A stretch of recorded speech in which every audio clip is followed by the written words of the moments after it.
All right, welcome everyone. Thank you so much for joining us tonight. I am so excited for the third session from Field to Fork with Rena. I always learn so much in these sessions. I forgot to say that my name is Dinah Mack. I am the Education Program Manager with Massachusetts Farm to School. And the chat is open, and Rena's going to be sharing tonight so many interesting things. And you please feel free to use the chat, and we will also send a recording of this to you after this session. And Rena, am I forgetting anything? I don't think so. I think we're probably good. Take it So away. awesome. Thank you so much. So, for those of you I haven't met before, my name is Rena Zampiron, and I am the Early Education Program Manager at Mass Audubon. And today you are joining us for Field to Fork, the third workshop in our Kids in the Garden workshop series. So, just as everyone is coming in and settling into their evenings, we're inviting you to share in the chat what influences your food choices. And there is absolutely no shame or judgment here because I have two 9 year olds and a whole bunch of other constraints on our food choices. So I understand there are many different things that affect the choices we make when it comes time to eat. So you can toss those up in the chat.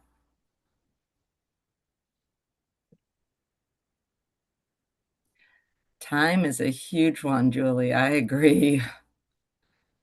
We just played dueling dinners because my husband was on a meeting until about 5 minutes ago. So I ate with the girls and told them they had to sit and keep him company when he came out to eat because I had to jump in here for this. So time is huge. Nicole shares food choices are mostly influenced by time and convenience. Absolutely. Right. What is easy? I have to say, one thing I love about winter weather is that you can use the crock pot. And that is a huge time saver because it'll be ready whenever you want it to be ready. So that soup has been in the crock pot since 7 a.m. and didn't have to heat it or prep it or anything because it was just sitting waiting for us. So big fan of the convenience.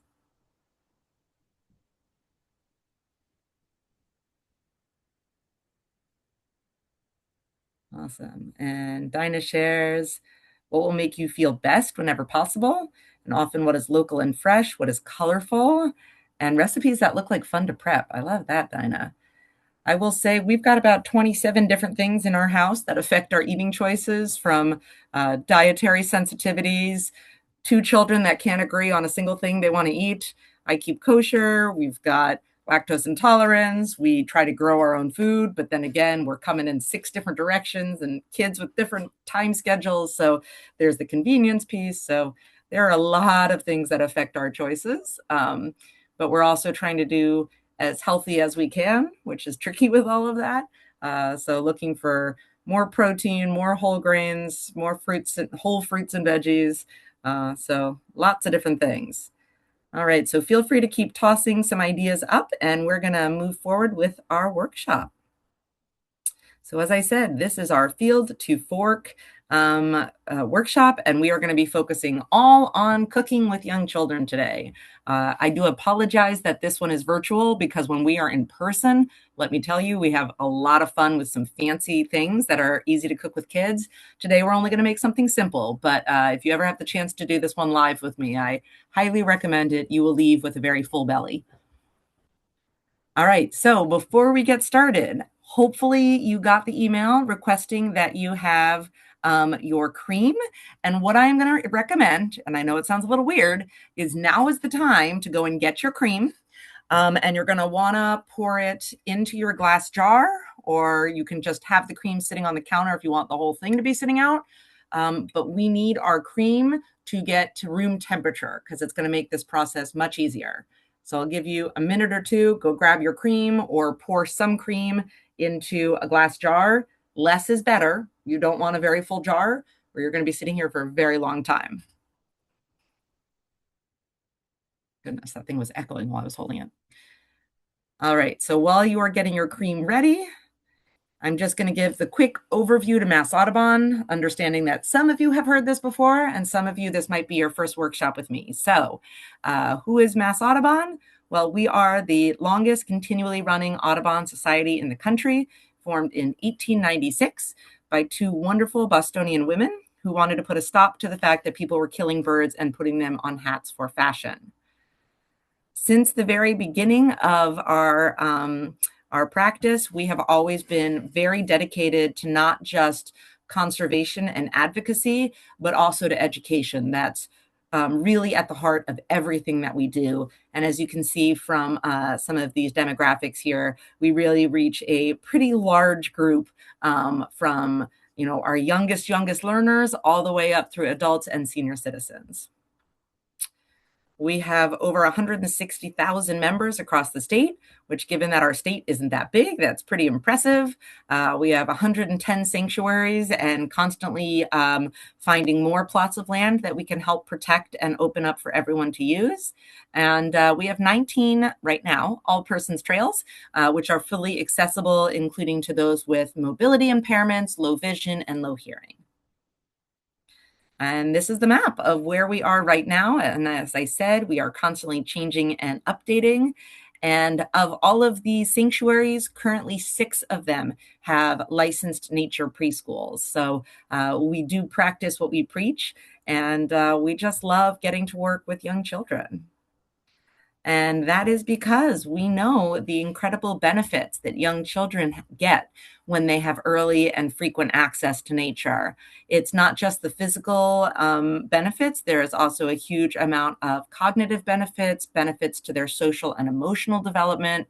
And we really want children to get the opportunity to experience nature, start to build their relationship with nature, so that hopefully they'll grow into adults that care about the natural world and want to be a part of it.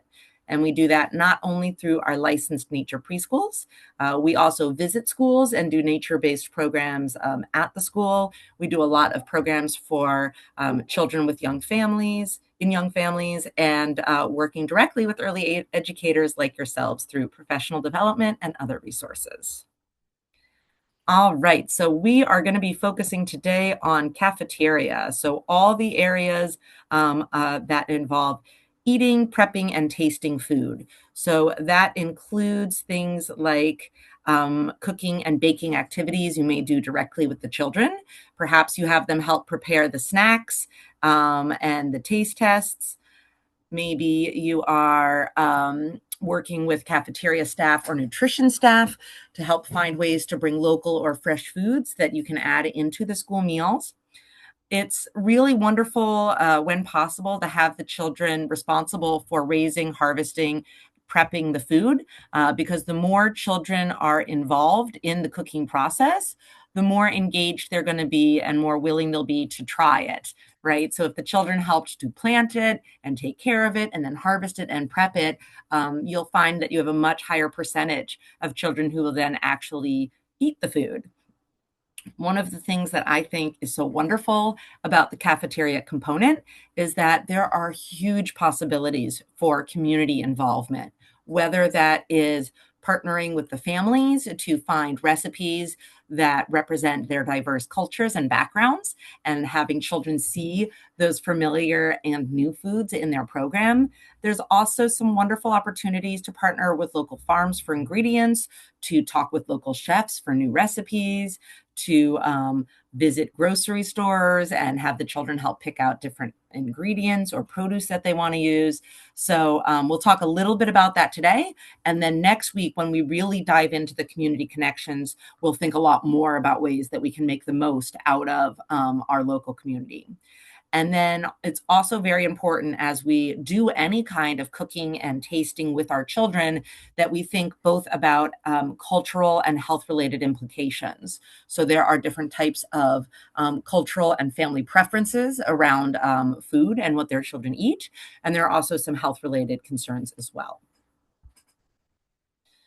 So when we cook with kids, how are we going to do this in a way that doesn't leave us biting our nails and wanting to tear our hair out? Because we know it can be very stressful. So first of all, I'm a big fan of extra hands for cleaning up as you go. I know every time I cook with young children, all of a sudden the table is like a mess of like a cup over here that has, the leftover honey like stuck to the table, and then the spilled flour over here, and the knives that we used for cutting up the tomatoes. So if you have either an assistant teacher, if you've got some aides or a director who might want to come in for a few minutes, a parent volunteer, and literally just clean up behind you as you go. Take the things you're done using and get them out of the way. It makes a really big difference for the cooking process.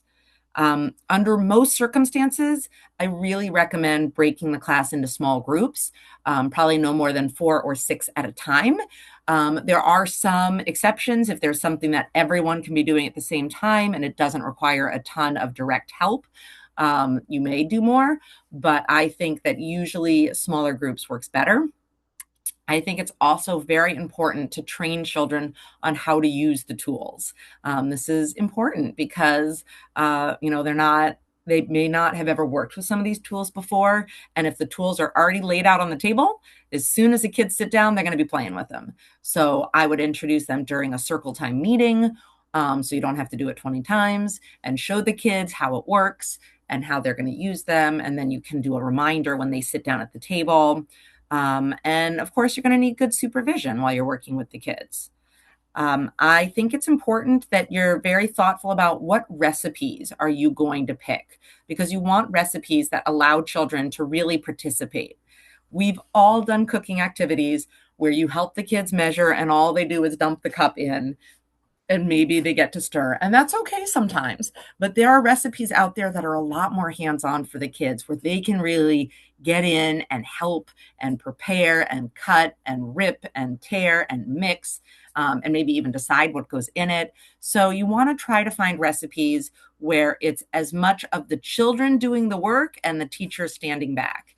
And I realize I'm going to add in on this that recipes that are very forgiving, ones that don't need to have exactly the right measurements, are really where that sweet spot is at. Because if it's, oh, they just dumped in twice as much baking soda, that might really affect your recipe. But if you're making bruschetta and they put in more tomatoes, okay, so the bruschetta has more tomatoes. It's still going to be delicious, right? So recipes that you don't have to be super precise on the measurements is a great idea. Try to think about recipes where you can highlight fresh produce and farm ingredients, even if it's going to be easier for you to use something that's already been prepared, maybe something canned or frozen. Try to bring an example of what it looks like when it's whole and recently picked. So, for example, I did a sweet potato dish with the children, and I had already peeled and baked and cooked them, and the kids were going to mash them and mix the ingredients. So I also brought one whole uncooked sweet potato so they could compare the two ingredients and know that what they were seeing in the bowl originally looked like this, and they could feel it and smell it and touch it. On the other side of highlighting local and fresh produce, you may also want to think of using ingredients that may represent different cultures and heritages and histories among your students. So you may want things that are a little more unfamiliar to some of the children and maybe more familiar to other children, so that you have the opportunity to bring the different cultures and backgrounds into the classroom, and you can introduce kids to fruits and vegetables they're not familiar with. And some of the children who are familiar can also be experts if they feel like it and want to talk about how they like to use those in their house. And then, we're not cooking just because it's fun, though that's certainly a huge piece of it.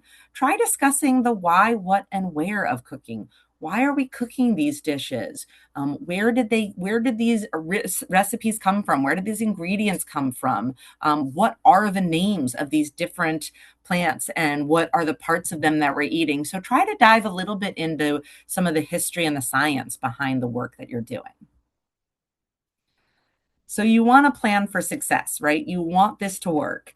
So as I said, you're going to start with a tools and safety orientation, show the kids some of the tools you're going to be using. You can let them maybe try them out if it's safe to do so.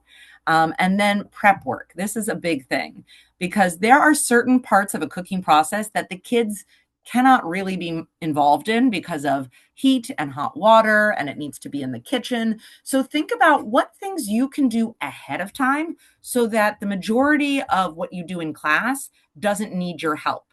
So for example, if you're making applesauce, you can pre-peel and core the apples, and then the children get to do the cutting and the mixing and the adding of the ingredients and the pouring into the bowl, and they don't have to sit there and wait while you remove the cores and peel the apples.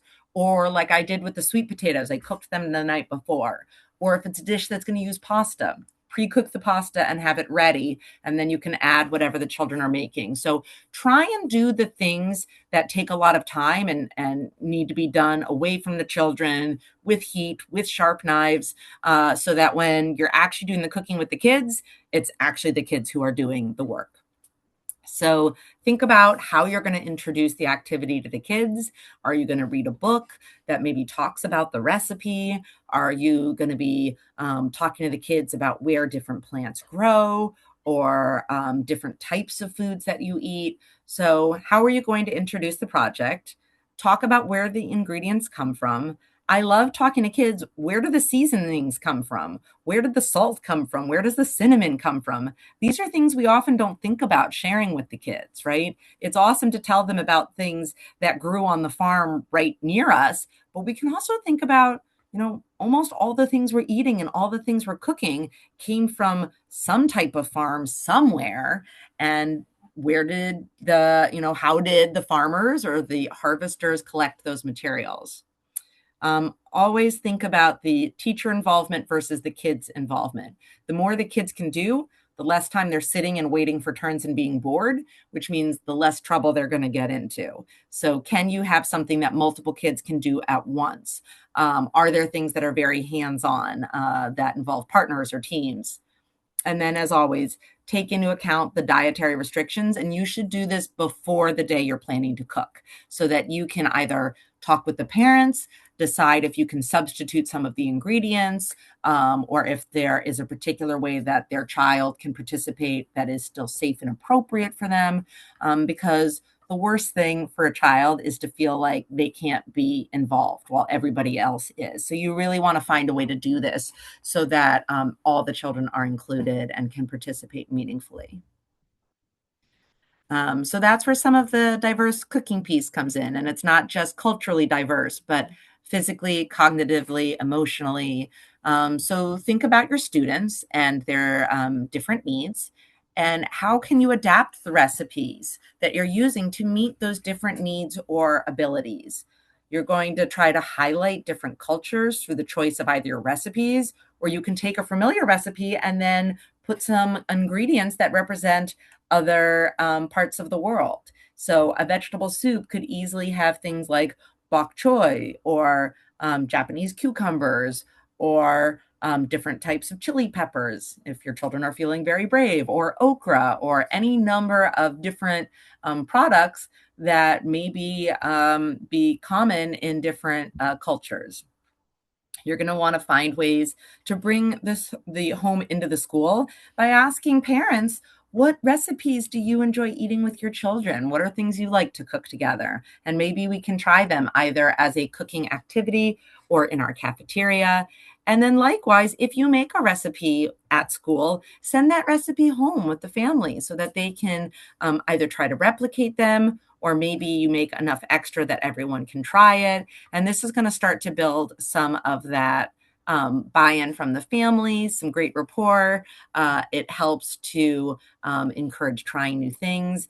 And some children who may be hesitant to try the foods in the school setting may be more willing to try it at home with their grown-ups. So that's another way that you can encourage children to try.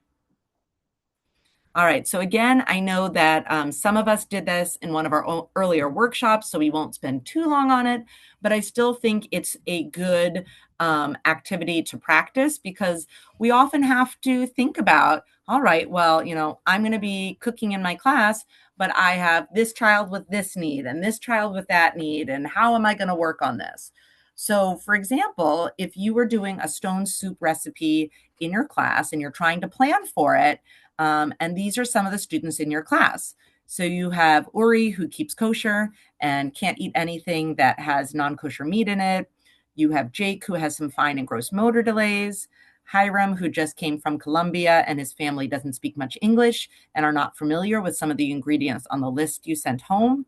Kimmy, who has autism, which can lead to anxiety around trying new foods. Irene's family being on food stamps, and Jasmine, who has celiac disease and can't eat any gluten. So, take a minute, think about those. And then if you have ideas or suggestions on what you could do for this activity so that one or more of these children can participate, you can toss them up in the chat.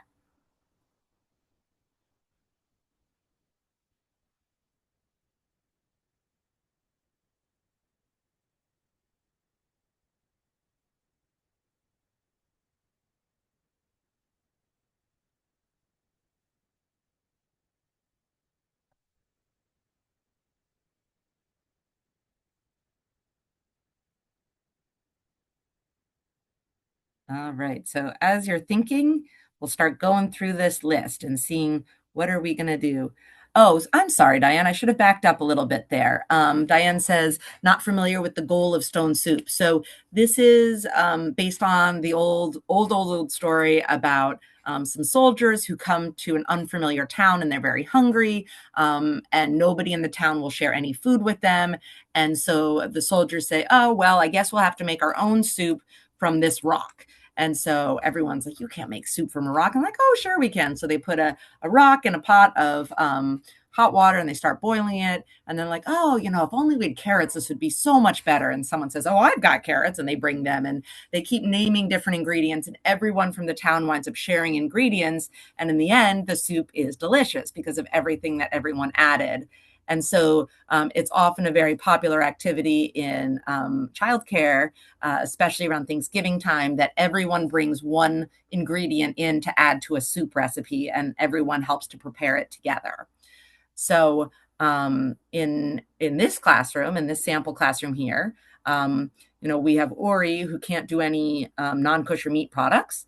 So you could certainly, as Dinah says, research kosher recipes, or as far as I'm concerned, if you can do something that makes it accessible for everyone and you don't have to change much, just do a vegetable stock for the soup, right? It doesn't have to be meat-based. It could be vegetable-based. Suggesting that Hiram's family shares an ingredient that they're familiar with, that they like to eat in soup, right? So they could pick their own favorite vegetables to cook. You can also send home a picture recipe, and families could pick based on the pictures if the language barrier may be a challenge. Then you have a child who has autism, might not like trying new foods. So you can talk with the family and see what kinds of vegetables does Kimmy like? Does she like them raw or cooked? So you may be able to pick some of the ingredients out of the soup for her to try, ones she likes, or save some of them uncooked if she prefers them raw. Irene's family could bring in a seasoning that they may have in bulk. That's a great idea, Lindsay. I often suggest salt or pepper. Or if you have a school garden, you could invite Irene's family to come and harvest something from the garden that they could share with everyone. I really like that idea. If the children are supposed to be helping to prepare the soup, and that involves cutting, and maybe that's hard for Jake with his fine and gross motor delays, maybe you put him in charge of washing the vegetables, or maybe he's in charge of dumping the vegetables into the pot, or maybe he's in charge of helping to clean up as things are finished being used. And then you have Jasmine who can't eat gluten. So maybe instead of putting pasta in, you could do rice or some other grain or just leave that out. So, just thinking a little bit creatively about ways that you can kind of change up the recipe, make it something everyone can enjoy. Dinah shares, what if time is an issue? Questions on how to front load this with so many unique needs that can be time consuming. Absolutely.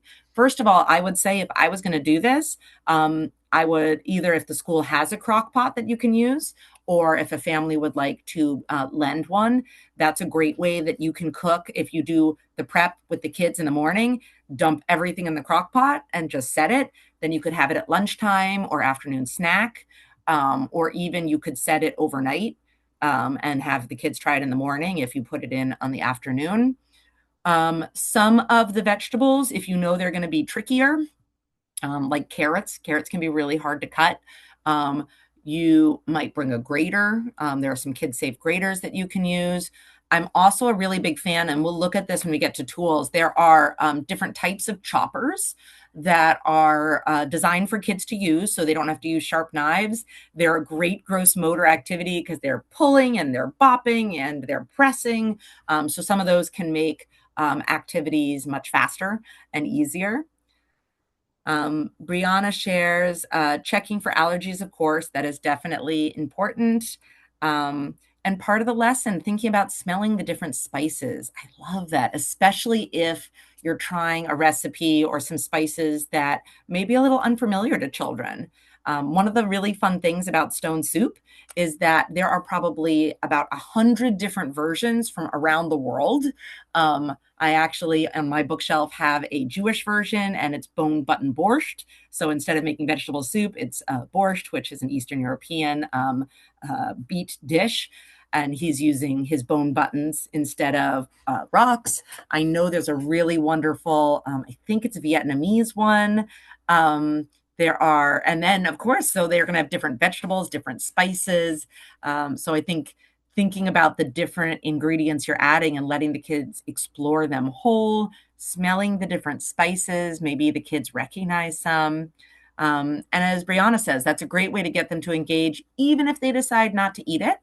I will also say if you invite the families to come in time to try some, again, that seeing their parents eat it or their grandparents or whoever comes to join them or invite another classroom or one of the upper grades. Anytime there are other people involved in the eating, there's a lot of pride that the kids feel at feeding someone else that can really help encourage tasting because it becomes this community activity.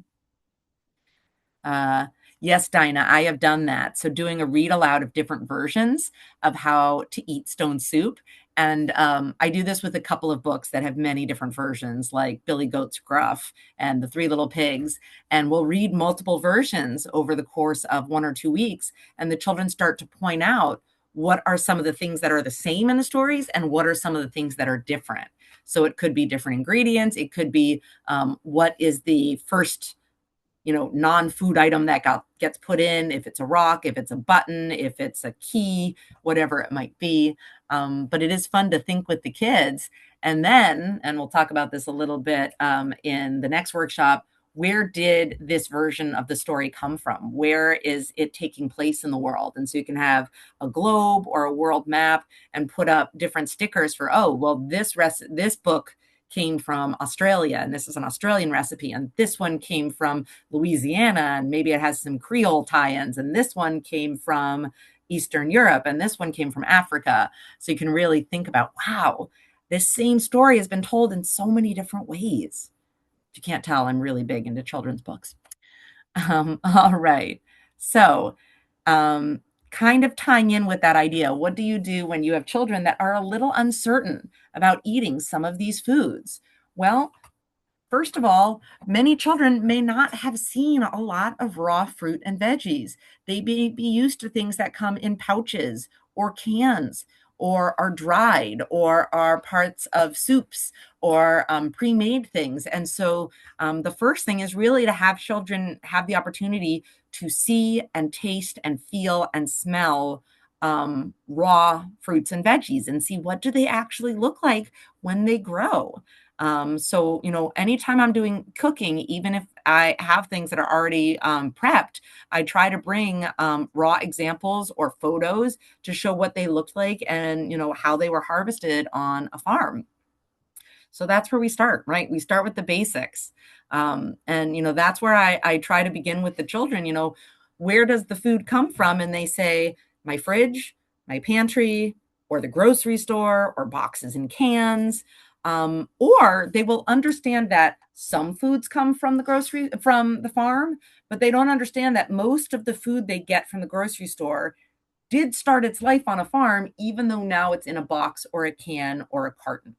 And so helping them to make the connection between the raw fruits and veggies that you might see in the produce aisle coming straight from the farms to all of the boxed and canned and other shelf stable items that don't look like they came from a farm, but they did, right? And this is an excellent opportunity to practice the I notice, I wonder game, which we talked about last week. So for those of you who weren't here, you introduce an item like a cucumber or a strawberry, and you start with, what do we notice about this item? You pass it around, the children smell it, they feel it. Maybe everyone gets their own and they get to taste it a little bit. And they're sharing descriptive words. It's sweet, it's bumpy, it's got green leaves on it, it smells like a flower, it's smooth but a little bit fuzzy. See all the different ways that they can observe with their five senses. And you can do this with toddlers as well. They might not use the words, but as they're mushing and squishing the fruit and the vegetable that you gave them, and they're sticking parts of it in their mouth, you can give them some of the language and say, look at this beautiful red fruit. Oh, it's so juicy when I put it in my mouth, and here are the seeds, and they squish. So you can start building some vocabulary for your younger children. And then after they have a chance to really explore with their senses, now we get to start asking questions. And the children might, say, well, we know what it is. I'm like, great. What do we not know about it? Like, where did it grow? Who else eats it?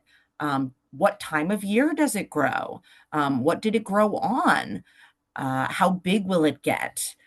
How many different types are there? So encourage children to ask some questions too. And what of those questions can we then go on to try to answer? It is also really important when we are introducing children to new eating experiences that they have multiple opportunities to try new foods, right? We don't just offer them a cucumber once and then we're like, oh, well, they didn't try it, so I guess they don't like it, and they never see it again. It takes children many, many, many exposures to the same foods before they are comfortable trying, tasting, and then develop enjoyment of these different flavors. So that's why I recommend that you can present something similar, but maybe try something a little familiar and something a little new. Smoothies is a great example, right? You can start with very familiar ingredients, strawberries and orange juice and raspberries and mango, and then maybe start adding in some new things like putting spinach in your smoothie, or putting different kinds of seeds in the smoothie, or putting yogurt in the smoothie. And I will say that a really neat example of what multiple opportunities to taste food looks like is that when I was working with a school, a Head Start in Springfield, I got to do 3 cooking lessons with the kids over the course of a year.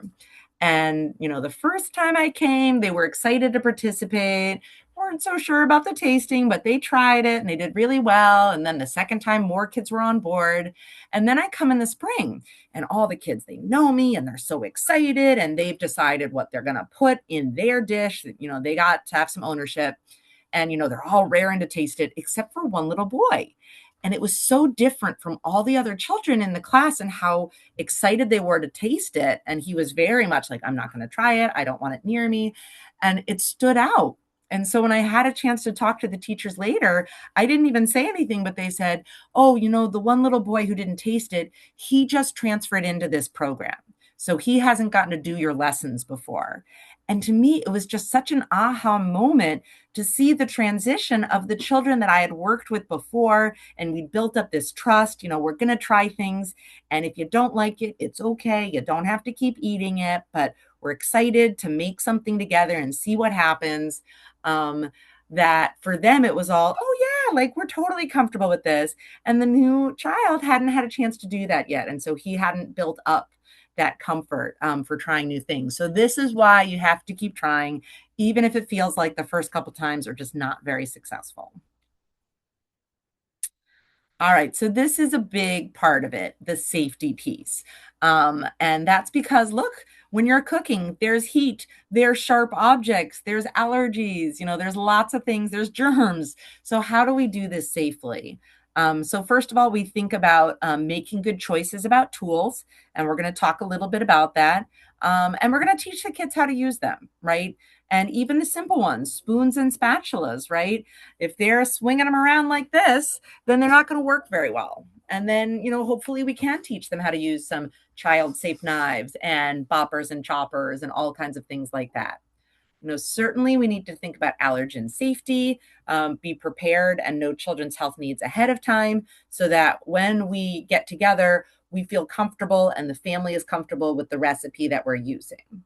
Um, my preference is to pick recipes that do not need stoves or ovens, because unless you have a really cool kitchen school setup where you've got a stove or an oven in the classroom and you don't have to leave, it is really hard to have to keep walking out of the classroom to go cook something. So I would rather find a recipe that I can make with the children and I don't have to keep leaving to go check on it. And this is where it helps to think outside the box. So think about maybe trying an electric cooktop instead of using a stove to make things like pancakes and scrambled eggs, or a crock pot to make soups, or a solar oven, which I will show you what that is, and try to use that to cook some low temperature items. So here are some of my favorite tools. So first of all, there are just the tools that are really fun for kids to use and they might not often get to. So I'm a big fan of egg beaters and potato mashers and kid-safe peelers. And then you'll see on the lower right corner of my screen, those plastic serrated knives there are kid-safe knives. You can use the plastic ones, and honestly, even the metal ones that have like the tiniest of teeth on them are really not so bad for using with kids. But those plastic serrated knives, they're like $6 on Amazon. And I have literally had a child stick their hand under the knife as I was about to cut an apple, and I didn't even break the skin. So those things are a wonderful tool for cutting with kids. They're not as successful at cutting nicely as a sharp knife is, but they work pretty well. And I'm a big fan. And then you'll also see those little crinkle cutters there, which again, the kids can kind of hold it in their fist and just press down on an object, especially like a banana or a tomato or a cucumber, and they help cut. Now, some of the other ones I like, on the lower left-hand side, that is a Bop Chopper. Again, they're like $20 maybe on Amazon. And the green top twists off and you put the food inside and then you twist it to lock it. And the kids get to bop the top of it as much as they like. And as they bop, the knife goes down and twists. And then when you release it, the knife pops back into the interior part so that even if they open it and take it out, there's no sharp parts. My daughters love this tool. We will show a video in just a minute that has a wonderful pull chopper. So it's the same idea, but instead of bopping it, you actually, one kid holds it and the other, there's like a pull handle and it's like starting a lawnmower and the kids can pull and it spins the blades. Oh my goodness, so much fun for the kids. We also have the push chopper up above, and I haven't tried those before, but basically soft things like tomatoes or peaches or supposedly onions. I haven't tried that. Eggs, and the kids push, and it basically pushes it through like a grater that then chops it up. And then you see there's an electric griddle. When I have used these with children, what I do is I put two rectangular tables together and the children are on the far side and then I'm on the opposite side. So we have two table lengths between us. So the kids can watch me cook, but they can't reach with their hands and touch it, which makes it a little safer. And then the pizza box right there, that is a solar oven. This is a slightly fancier version. Literally, you can just pull that top, the whole top up, line the inside of the box with tin foil, and put your dish inside and then saran wrap it while it's open and put it facing the sun. And this is a great way to melt cheese or chocolate or marshmallows. So you can make nachos, you can make English muffin pizzas, you can make s'mores. So those are really fun as well. So lots of different fun, safe tools that enable the children to really have a good time with the cooking process. All right, so I'm showing you this now, but I will copy this. You're not going to be doing this in groups. You'll do this individually, but I want you to try this as a thought activity. So I'm going to give you two recipes and you can pick which one you want to do because you're grown-ups. But these are two kid-friendly recipes. And I want you to look at the recipes and for yourself, answer these questions. So if I was making this with my kids, what safety concerns do I have? What tools or supplies do I think I might need? Where will the produce come from? So either where are you going to get it from or thinking about where did this produce come from?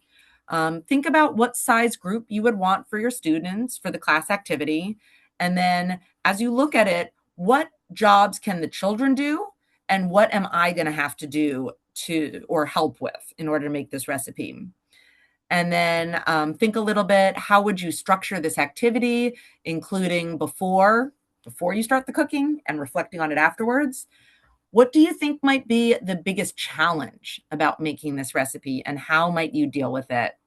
And then think about how is it already connected or how could you adapt it to better connect with children in your program's different cultural backgrounds? So I am going to show you the next slide here. So these are the recipes. So actually what I'm going to do is I'm going to stop sharing for just 1 minute. And I'm going to go back a slide so that I can, Sorry, I need to actually get to a point where I can stop the slideshow so I can copy the text. There we go. Rena, tell me if you need me to put any links in or do anything. Yes, I don't think so. It's just all right. So I would love to hear from everyone who tried out the activity. First of all, I'm just kind of curious, which recipe did y'all pick? I'm going to toss it in the chat.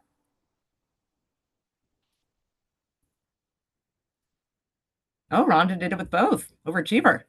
I see some pestos.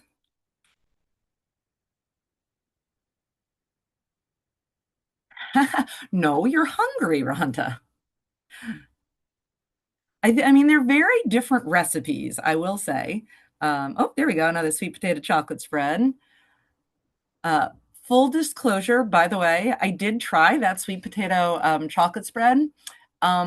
Probably is better if you actually use either a blender or a food processor, because I did it by hand and it kind of looked like it came out of the wrong side of a dog after eating chili. So it was not visually appealing. The kids enjoyed it. It was wicked sweet, a little too sweet for my taste, but the kids liked it. But yeah, not visually attractive. So great, Dinah. I would love to share that story with the conference. Um, I've been trying to make black bean chocolate spread with apples. Okay. Yeah, use a blender on that one. I was trying to make it lighter for me to travel from room to room, and that was bad call. So I'd be very interested to know, Brianna, how that turns out for you. But all right, so looking at these two recipes, what are your thoughts? Do they seem like recipes that would work well with your class? Do they seem pretty child heavy in terms of the work? They use local produce. What do you think? What's your take on them?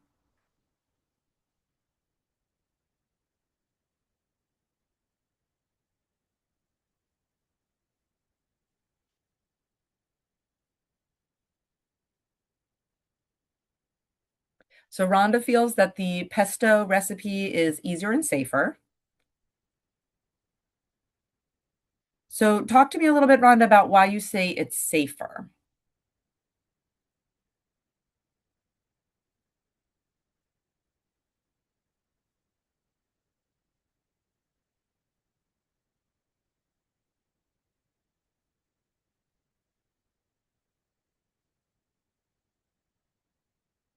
No boiling, rough chopping, or peeling. So when I did this with the class, I actually boiled the potatoes ahead of time. So I peeled them and boiled them at home.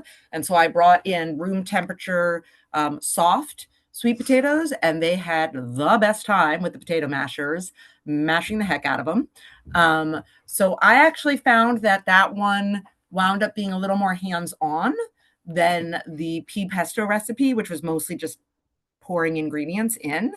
It also made larger quantities, but that's a little bit of a different thing. Dinah's saying, yeah, so with the pesto, how many jobs are there really? So the one upside with the pesto is that if you grow pea shoots, and I know many of you have a class that ends in June, pea shoots are fully edible and best when they're young and tender. So you could actually grow them with the children, even potentially indoors, harvest them, wash them.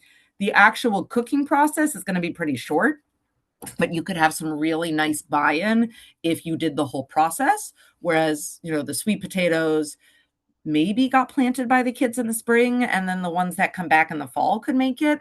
But again, they can't easily grow it themselves. So benefits of the pea plant recipe, the kids might grow it themselves, but a little bit less hands-on for them. Maybe you could have them tear the pea shoots, but again, they're going in the blender, so that's not super relevant. The sweet potatoes, they can really mash them, which is pretty fun. They can use the pull chopper to kind of blend them. Oh yeah, well, Brianna says that you hand tear the pea shoots. I love it. Go for it. And that's what I'm talking about. Like, you can make the task harder so that it's more child friendly, right? If you want to make pesto, have the kids rip the basil leaves, right? You don't have to sit them and put them in a blender. The kids can do it. So things like that where they can rip and tear. And yeah, Diane, like, you don't necessarily have the electricity in the garden. The battery operated food processor, but maybe the pull chopper is a good option, or the bop chopper could work well for that. Um, I know, I'm trying to think. I think it was plugged in, but they're like these little, like, I used them actually at Northeast Farm School Institute at Shelburne Farm. And it was like it was like a little bullet blender, like the Ninja, whatever they call it, but it was like small. And like you push it down and it blends. It must have been battery operated. And it was great because you could take it out with you and there's no blades because the kids literally just push it. And when they push it, the blades go. And then when you let go, it stops blending. So it's a really nice, safe option and you could bring it out with you. Um, so yeah, Diane is saying that they could harvest the shoots and wash them, see if they'd like them on anything else growing in the garden. Yeah, I mean, honestly, they could pull the pea shoots and make their own salad dressing, which, by the way, is one of the things I like to do during this workshop with teachers is make your own salad dressing. So that's a lot of fun. Um, Maybe even putting them on a Triscuit. Love that. Anna says there's the option of interchanging greens. Yep, absolutely. I usually keep the Parmesan on the side and I don't do pine nuts for that exact reason because of the allergies. I don't even like pine nuts in my basil anyway. So dairy on the side, pine nuts. And yeah, it's well worth keeping in mind. Pea shoots for those with legume allergy might not work. So then you use basil. You can use garlic scapes. You can use kale, spinach. There's like a bunch of different options of mixing things in. Um, Cilantro and green sauce could be a little more culturally flexible. Absolutely. Hopefully, you do not have the issue my husband does where it tastes like soap to him. But many people love cilantro, and you could do some fun with that as well. So, yeah, thank you for all these amazing ideas and some of that cultural tie in. Anything else that stood out for you, either about the sweet potato recipe and how you might do that with your kids, or the pea shoot pesto?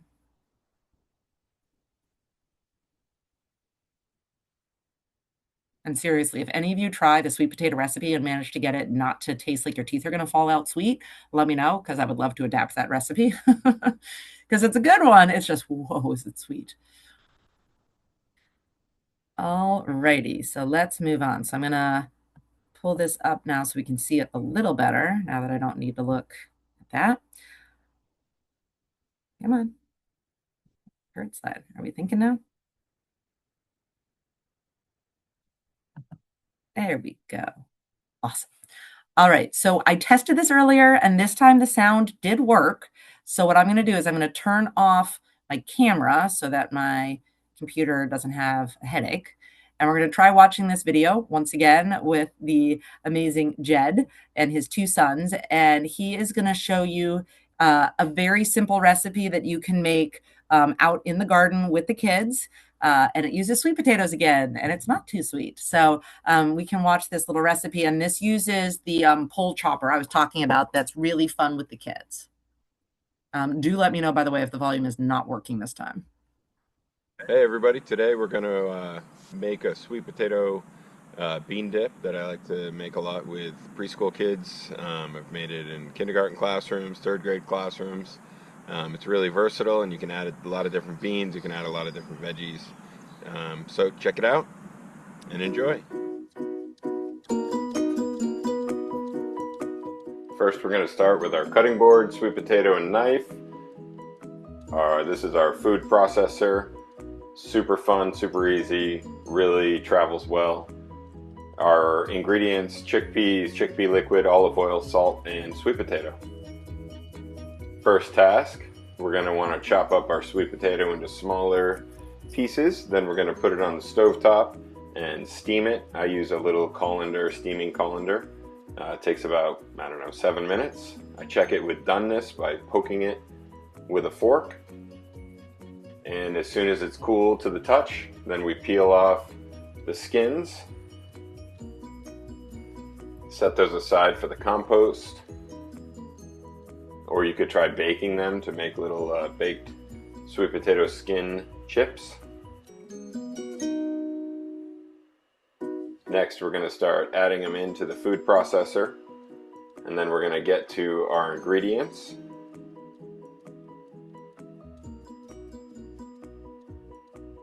The great thing about this recipe, it's versatile. Here we're going to add about 2 tablespoons of garbanzo bean liquid, also known as aquafaba.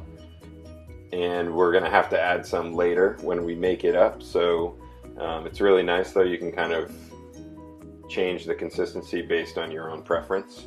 We've got about a half a can of chickpeas that we're going to add in. And we're going to dump in about a tablespoon or 2 of olive oil and then add some salt. And now we're ready to head outside and mix it up. Hey all, thanks for watching our video. We're outside. We're going to have a little picnic snack. It's one of the best parts about having one of these hand-pull food processors. I got Dylan and Milo. We're going to make our sweet potato bean dip. And here we go. You ready to go? I'll hold it. Pull a little faster.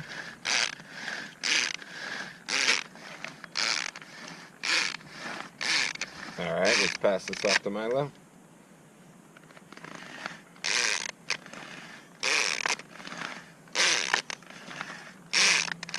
Perfect. Can I give it a couple pulls? Yeah. Nice. So it feels a little thick. So one thing I always like to do is to bring out a little bit of that bean liquid with us so we can thin it out a little bit if we need to.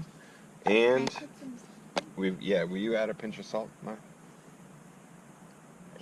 Maybe add a pinch into you too, Dale. Add a little pinch of salt. Put the lid back on. We've got some pretzels for our picnic. Okay, I'll hold this. Pull it nice and fast.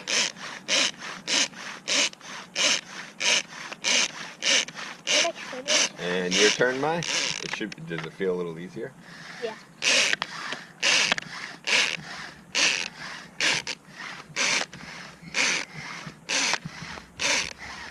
All right. Oop. All right, let's take this off. Should we give it a taste? Looks pretty good. I like to grab a small handful of pretzels. Go right in, have a scoop. Delicious. Pretty good. Thank you.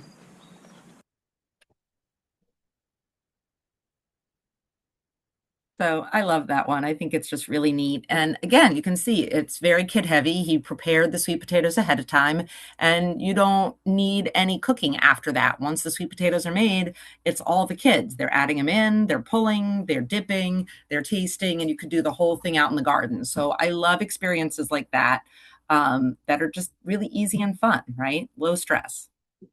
And yes, kids do love the pull chopper. They have a lot of fun with that. So, I think it's important to have a little bit of fun with your food. So, one thing I like to talk to the kids about is what are we actually eating, right? When we eat a vegetable is a catch-all term. It's not a scientific definition. You don't go up to a plant and say, I'm going to eat the vegetable of this plant, right? You can eat the fruit of a plant, but you can't eat the vegetable. So, I like to teach kids what the different foods we usually eat are actually what they actually are. So, I say to the kids, did you know that you eat leaves? And he's like, no, I don't. And I was like, well, if you've ever had basil or oregano on your pizza, if you eat lettuce or chard or kale, all of those are leaves, right? We eat seeds all the time. corn and peas and beans and sunflower seeds and pumpkin seeds and peanuts. We eat tubers. Those are potatoes and sweet potatoes. This is a really fun one. I tell kids they eat flowers and they don't believe me. And I was like, well, if you've ever had broccoli or a cauliflower, then you're eating a flower, right? We eat bulbs like onions and garlic. We eat the stems of plants when we're doing celery and rhubarb. And we also eat roots like carrots and radishes and beets. And then the part that also blows their mind is so many of the things that they eat that they usually call vegetables are in fact the fruit of the plant, meaning they come from a pollinated flower. So tomatoes and cucumbers, zucchinis, pumpkins, apples, berries, peppers, all of those are the fruit of the plant. So if you haven't ever read the book Tops and Bottoms, it's one of my favorites. And it lightly touches on the concept of eating different parts of a plant, right? Whether it's the part in the bottom, what grows on the top, or what grows in the middle of the plant. All right. So you may be in a place that has a kitchen, you may not, but I'm going to encourage you to try this activity.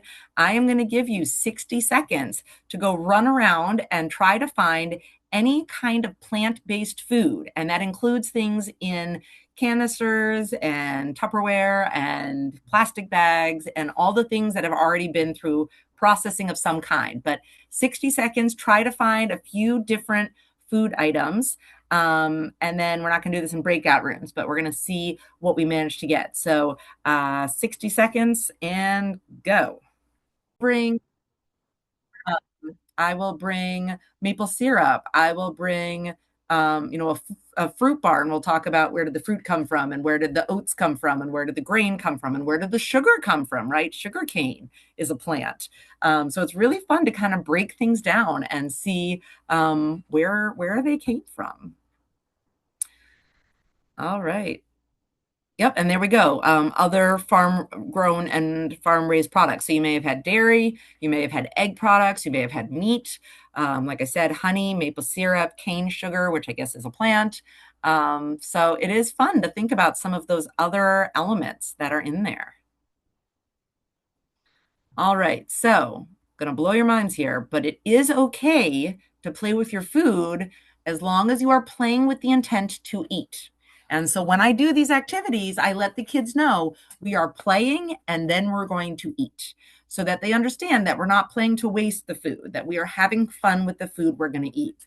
And so we're going to talk about all these fun things, and then we're going to try some of them out. So eating the rainbow and the alphabet, edible art, dough sculpting, woodchuck salad, make your own dressing, taste tests, making butter, ice cream, and more. So here we go. All right, so starting simple with eating the rainbow or eating the alphabet. There's actually many wonderful books out there that go along with this activity. So you can pick them out, like Eating the Alphabet by Lois Ehlert. And so there you would literally find fruits and vegetables that represent every letter of the alphabet. There's also, I can't remember the name off the top of my head, but there is something that's like Eating the Rainbow or The Rainbow on My Plate, something like that. It's bilingual. It's English and Spanish. If anyone's desperate for it, email me after this and I will give it to you. But it is about eating the different colors every day of the week. So she eats one color every day. And then what's really fun, and one of my new favorite books is Eat Your Superpowers. And it breaks foods up by the color and then talks about how specific foods in that color give you different superpowers when you eat them. So you can see on the chart on the left, it's similar. So it shows red, it's heart healthy, good for your memory, good for your joints. Orange is good for your heart, your eyes, and your immune system. Yellow is good for your skin, your heart, your eyes, digestion, and immunity. So you can kind of start to see some of these different superpowers that you get when you eat different colors of foods. All right, so this is an activity I love to do with children. And again, I am very clear that the things you're putting on your plate are things you plan to eat. But before we eat them, you can use them to make a picture. And I especially like to do this with, just as we said, the different parts of a plant. So you'll see in this video we're about to do, there is the fruit of the plant, there are roots here, there are seeds here, there are leaves and stems. So they're really building pictures out of all the different parts of a plant. But I tell the children, we'll take a photo before you eat it, but only put things on your plate and make art with things that you're planning to eat. So here's this cute little video.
I just think that one's really fun. And I have done this with children as young as preschool. And they come up with some very cool structures, and they're more likely to try something new because they want to try it in their picture and they know that they've got to taste what they put on their plate. So that's just another fun little exploration. So dough sculpting, this is another really fun thing to do with children. If you're not familiar with the book Sunbread, it's just one of many examples of books that have really cool recipes in them. What I like about this one is this recipe is very forgiving, whether you make it big or make it small. And so what I do is I make the recipe of the bread and then just give every child their own ball of dough that they can then form into whatever shape they like. Just like they do in the story, and then you can bake it and it's always delicious. So some recipes are a little more finicky about, making them in one big lump amount. So this is one way to do it. Another thing that works really well is soft pretzels. I've done that with children. And again, pretty forgiving of random shapes and small pieces. So finding ones that work for you for yummy things that you can make and eat. I will also say before we get into woodchuck salad, there are other types of building food that you can do. I may actually have it on another page now that I think of it, but things like I've used rice cakes, and then kids can spread hummus or cream cheese or sun butter on it, and then they build a face on it. So they can make a face that they want to eat. They can make your own pizzas on the rice cakes or on mini pitas or on English muffins. You can also do building with like saltines and cream cheese or graham crackers and sun butter. And then you can build things like houses and structures. So there's lots of types of building that you can do with the children that leads to eating. So here is woodchuck salad, and this is very up in the air. It doesn't have to be this recipe, but the idea is that kids make a recipe where they pick 5 of one item, 3 of another, 5, 4, 3, 2, 1 squirt of dressing, stir it 6 times and eat it up. You can do this as a fruit salad too. Woodchucks love fruit. And so they can kind of build their own recipe. There's some math and counting involved. They're mixing their ingredients together. And again, you can get some really fun taste tests here. Now, one of my favorite cooking activities to do with children is make your own salad dressing. And why I like this is because I let every child make their own dressing. So this is not a whole class using a recipe. This is multiple bowls of different liquid and different solid materials. I give the children some direction, like no more than 1 spoonful of the liquid ingredients and no more than 1 pinch or 2 pinches of any of the solid ingredients, just so they don't like take the whole thing of maple syrup. But they mix it in an empty bowl. And then after they've made, and they'll have their own spoon, they can mix it up. And then either we will give them salad to pour it over, or we'll give the vegetables to dip in it. And this is really fun because you can bring in a lot of different flavors. So simple things like balsamic vinegar or apple cider vinegar, olive oil, honey, maple syrup, mustard, whatever you can think of, salt, pepper. You can do fresh herbs. You can do dried herbs. This is a great way to bring in some different cultural flavors by bringing in some different seasonings. And then, as I said, you give the children some kind of guidelines about how much of any one ingredient they can put in their bowl. And they can mix it, they can taste it, decide if it needs a little more of something. And I have to say, as crazy as it is, giving the children no recipe whatsoever, they have come up with some very delicious salad dressings that I would not mind having bottled and taking to my house. So that's a really fun thing. And it's cool for the kids to really experiment and make their own recipe. So then there are taste tests. So why do I call it woodchuck salad? That is a very good question, Diane. So I happen to call it woodchuck salad because for many years I taught at Drumlin Farm Community Preschool, and we actually have educational program animals that would visit our classroom. And one of our common visitors was the woodchuck. So we would often tie it together with a visit from the woodchuck.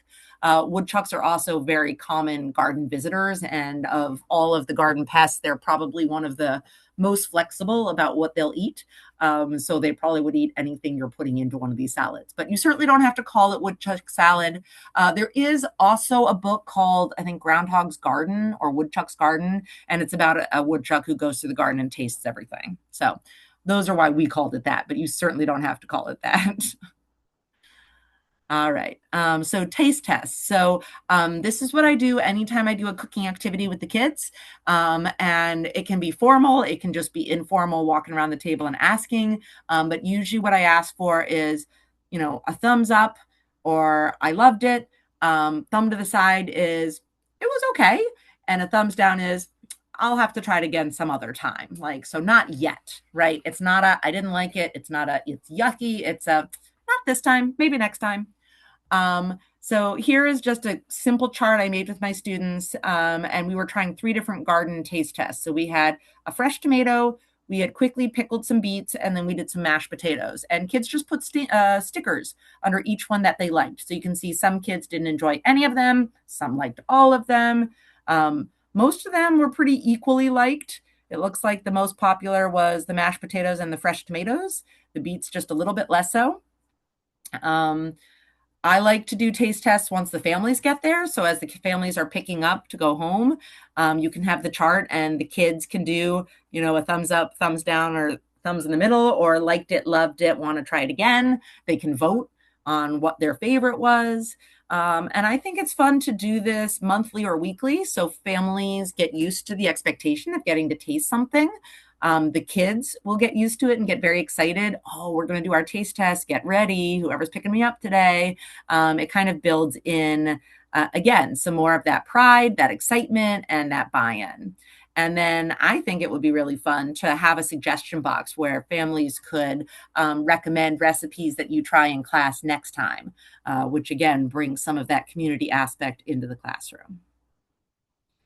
All right. Are you all ready for a tasty treat? So here's what you're going to do. If you haven't already done so, take your cream and you're going to pour it into your jar. I prefer to do it with a glass jar, but I have heard that people can do it successfully with a plastic jar as long as the lid seals tightly. And again, you don't want it too full. So what we're going to be doing is making butter, but less full and room temperature goes faster. The colder the heavy cream, the fuller the jar, the longer you're going to be stuck shaking that jar. All right. And this is a very simple trick. All you're going to do is start shaking up that jar. All right. Now, kids love to do this, but we start getting bored sometimes. So there are all kinds of different songs you can sing while you're doing this with them, like shake, shake, shake that butter, got the milk from a cow's udder, shake, shake, shake that butter, pass it to a friend. And then they would pass it off. So here is what you are looking for. And you have a couple of options, because here's the deal. If you stop too early, before it has turned into butter, what you're going to get is whipped cream. And that's not necessarily a bad thing. I mean, it will be unflavored, unsweetened whipped cream, but it's still pretty tasty on strawberries. You could also choose to add a little bit of vanilla, a little maple syrup, a little bit of powdered sugar to make it actually, real whipped cream. And this is a very popular thing to do towards the end of the school year, because as we know, strawberries come ripe in June, right? So that's always a good one. So start to look at your cream. And if you're beginning to get little windows where the cream is not coating the glass, that means you're getting close. You're not there yet. You're getting close though. So you want to keep shaking, and this can take a while. I will tell you, when I tried to do this with Mass Farm to School online last year, I forgot to buy cream ahead of time. So I tried doing it with Lactaid milk. Did not work. So doesn't work with Lactaid milk. Only really works with cream. Am I even getting windows here? Man, oh man. All right. So what's happening is as you are mixing the cream, things are bumping into each other inside the jar and starting to stick. Does anyone know how you can tell when you've actually got butter?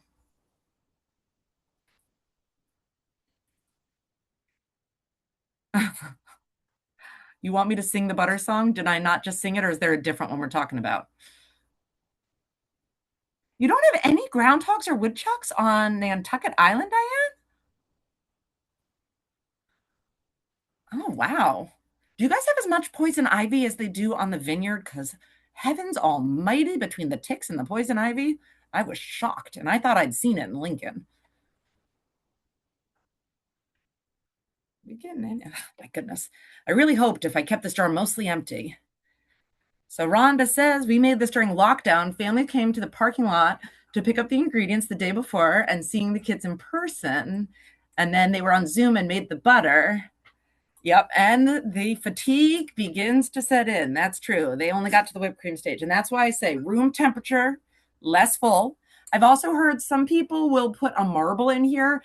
Personally, I'm a little worried having a marble in a glass jar with the kids shaking it up, but it does help to agitate. Yeah, so much poison ivy. Rats and voles, really? Huh. All right, we getting anywhere closer here? Oh, goodness. So it does take a while. So how you know it's ready is that you will actually get a ball of butter, a yellow pat of butter floating in a liquid. I can tell mine is getting close because it is no longer sloshing. So it's gotten pretty thick.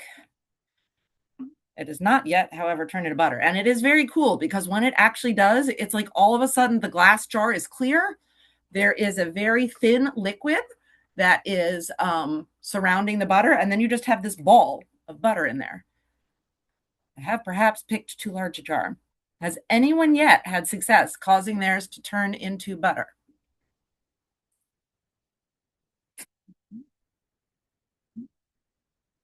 I think I'm starting to get windows. I was hoping you'd ask, Dinah. Anyone know what the liquid is that the butter floats in?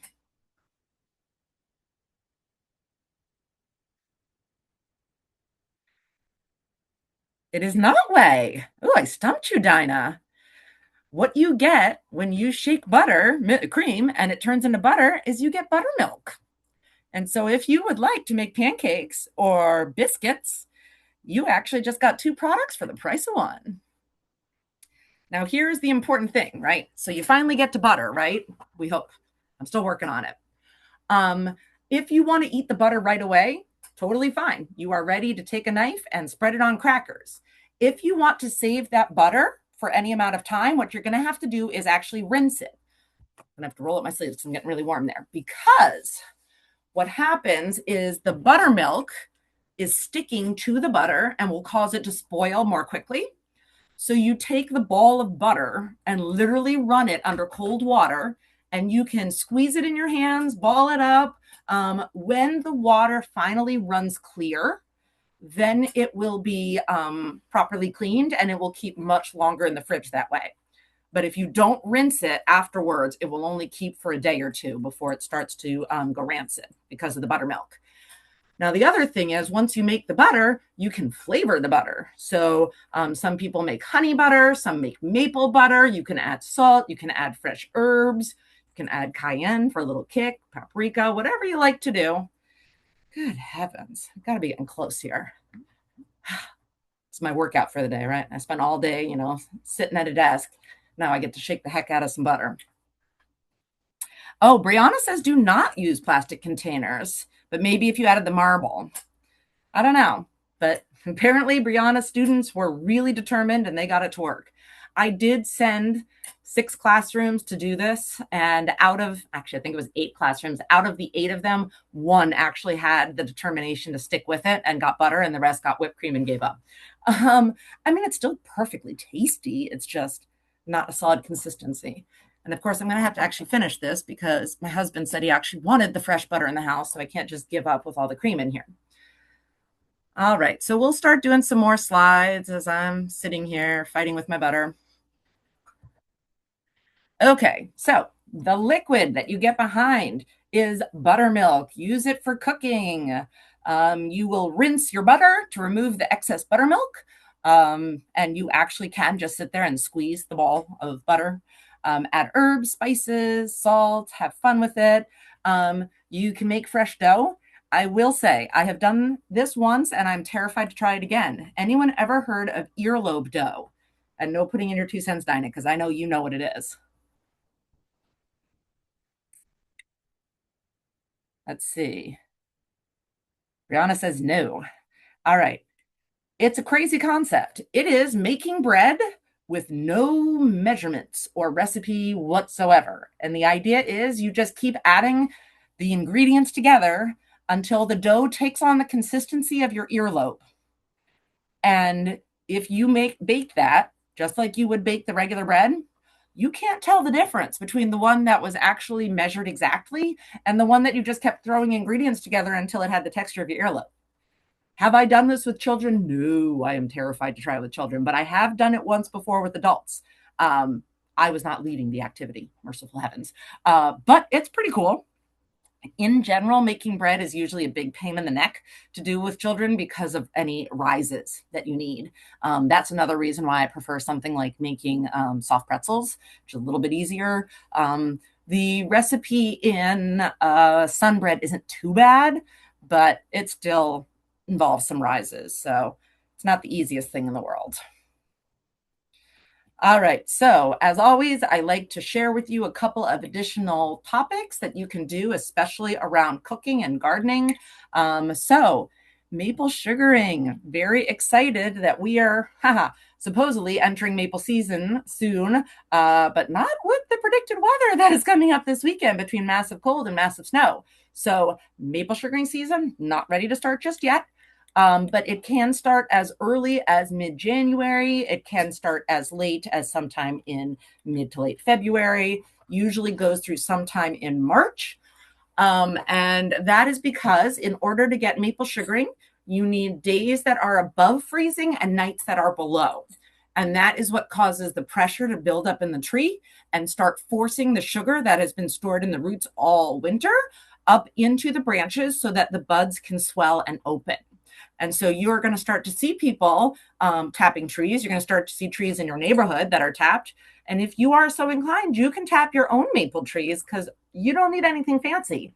You just need a little metal tube that you can buy online or at a hardware store, and a hook and any kind of bucket or container, like a plastic gallon of milk, and hang it on the hook and gather the sap. You do not have to boil the sap. If you want, kids can taste it right out of the tree.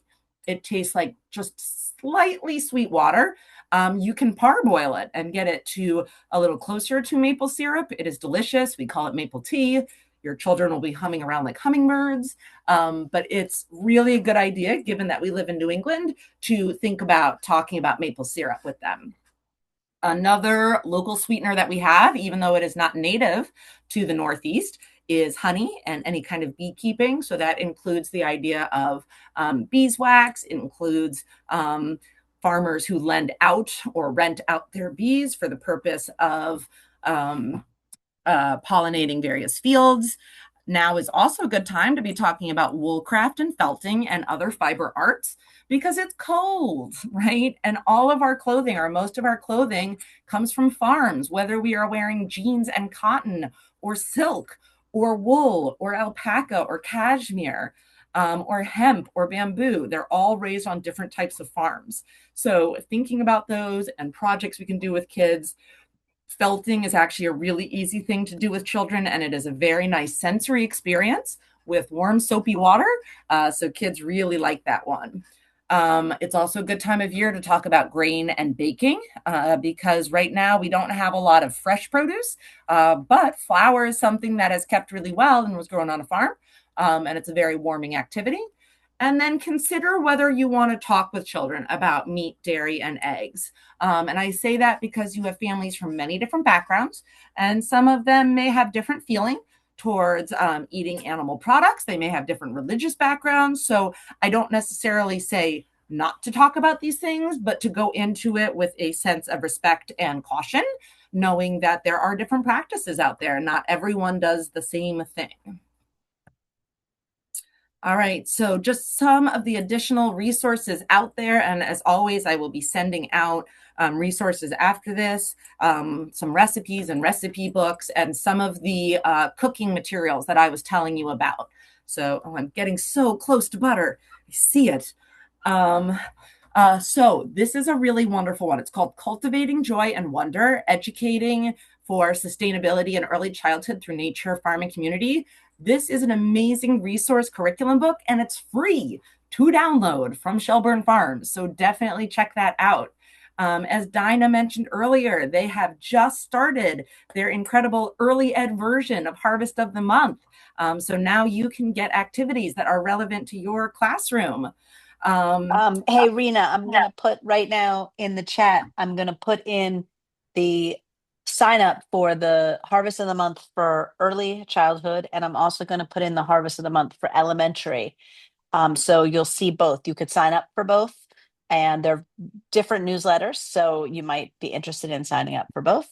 I also I'm going to put a link in for our conference, the Mass Farm and Seed to School Conference on March 18th.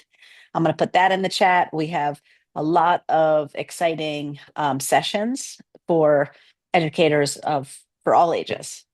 Rena, you're getting there. So I got Rena, it. back to you, and I'll throw these things in. I think I got it. All right. I will also say that Mass Farm to School has some amazing recipes on there, and they break them up by some of the most common ingredients in them. So if you're looking, you grew something in the garden that you wanted to try, or you're trying to match up to one of the Harvest of the Month products, or you're really excited about a particular fruit or veggie, they have some really great kid-friendly recipes. And I tried one with the classes that I was cooking with. It was a apple, kale, and cranberry salad, and it was very popular. The kids loved it. They asked for thirds. So definitely check out those recipes. And then, of course, as always, consider reaching out to local farms, ag schools, tech schools, farmers markets. Oh my goodness, I have butter everywhere. My husband's going to kill me. Grocery stores and all of those, and they may be able to provide you with some discounted food. So before I give you some additional resource, I want you to check out what I've got here. So you can see now we've got the liquid, and if you look hard, you can see the ball of butter. You guys kind of see that ball there? So I've got a solid in there, and then I've got a bunch of liquid. So I did finally reach the butter stage, and it's pretty quick. It goes from like, oh my gosh, this is never going to turn into butter, to there's all this light liquid swishing around in here with the big ball of yellow stuff in the center. So I'm curious, did anyone else manage to reach the butter the solid butter here? Or am I the only one who was crazy enough to keep shaking? I'd like to believe that I've managed to convince someone to keep going, but it is exhausting at this time of night to be doing that. It's my snowstorm plan, Rena. I'm going to make sure I have some good cream. Yeah, Rhonda said, congratulations on reaching the butter. Well, the butter level. I feel accomplished that I managed to get all the way to butter, and my husband will not yell at me for wasting half a pint of cream. I have butter envy now because you have fresh butter. I do, and I'm going to go. And you have buttermilk for pancakes. And I never know how to. I mean, I'll just have to do some baking over the weekend. Okay, so with that in mind, let's just wrap it up here. So these are just some of the additional Mass Audubon resources out there. First of all, the books on the right-hand side are the Nature Smart books. They are not farm focused, they are nature focused, but they range in age from 4 to 6 years old up to 10 to 12. I'm one of the main authors, and they're just a great collection of activities from literacy activities and math activities, like little sheets, but they also have a lot of nature scavenger hunts, science projects, art projects, and every chapter has a nature hero page. So that's something you can do with young children that actually makes a difference. So that's what the QR code at the bottom is. We also have a whole host of workshops and training series. This is our garden one, but we have a bunch about nature-based learning as well for early educators. We do customized trainings. I just did one yesterday that was custom ordered, all about how animals solve problems. And so it's like tool use and building shelters and all of that. We do site visits. Brianna is well aware. I visited some of her schools in Holyoke, Chicopee. I can't remember now. And we did, I get to visit the outdoor spaces and then write up a bunch of different ideas on how the schools can use their existing spaces to do more nature-based learning. We do curriculum consulting and coaching, where we partner with schools. We work with the teachers to co-design lessons. We help demonstrate them in the class, and then the teachers begin to take them over with us there as kind of a mentor. And when you put all that together, you get our SEEDS program. So that's a year-long partnership program between Mass Audubon educators and schools, where we work very closely with the teachers to help them build their comfort and excitement for teaching about either garden-based learning or nature-based learning. And then we have some free resources. So if you're not already on the Mass Audubon Early Ed newsletter, I really recommend joining. I swear I only send it out 4 times a year, but I always do curriculum ideas based on the season, and I do change it up yearly, so it's not a repeat. And we also post any place where we're going to be presenting that you can sign up. Often they are free. So it's a great way to get some more professional development and learn more about farm and nature-based learning. And then on our website, we have a bunch of free resources. So we have 4 free STEM-based units for early educators in English and Spanish. Those are trees, birds, weather, and dirt. I will include the link for that in the email that I send out tomorrow. We have the Young Explorer cards. Those are activities that you can do with children. Nature bingo cards that are seasonal scavenger hunts, and our nature play videos. So lots of great stuff online that you can check out. And with that in mind, I'm going to say thank you. This is our QR code with just like 3 survey questions. How can we better serve your interests and needs? You can reach me at the email I've already used with you before, or this one. But I do also want to make sure that I give you all time to ask questions. Brianna would like to know what I'm going to put in my butter. First, I'm going to rinse it. I think if you rinse it with salt water, it will help to salt the butter, but we're probably just going to salt it. My husband is big into doing homemade sourdough, so we still have some leftover sourdough. I'm probably going to put it on. Can butter be frozen?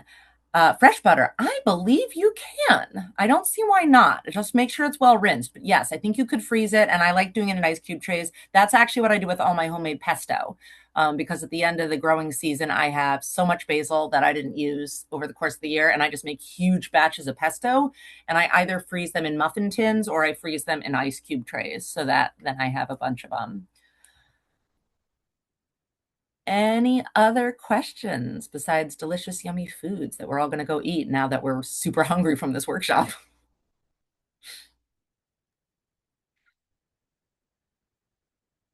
Well, thank you so much, everyone, for joining us tonight. So we have one more week next week, next Thursday. Rena, what's the topic of the last The session? last one is going to be diving into community connections. So we're going to talk about ways that you can engage your family community, your local community, and your larger community that has political powers in continuing to fund wonderful Mass Farm to School work. So that's what we'll be focusing on next week.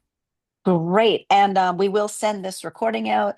And if you're not registered for next week, and please register. And if you register, you'll get the recording, even if you can't make it.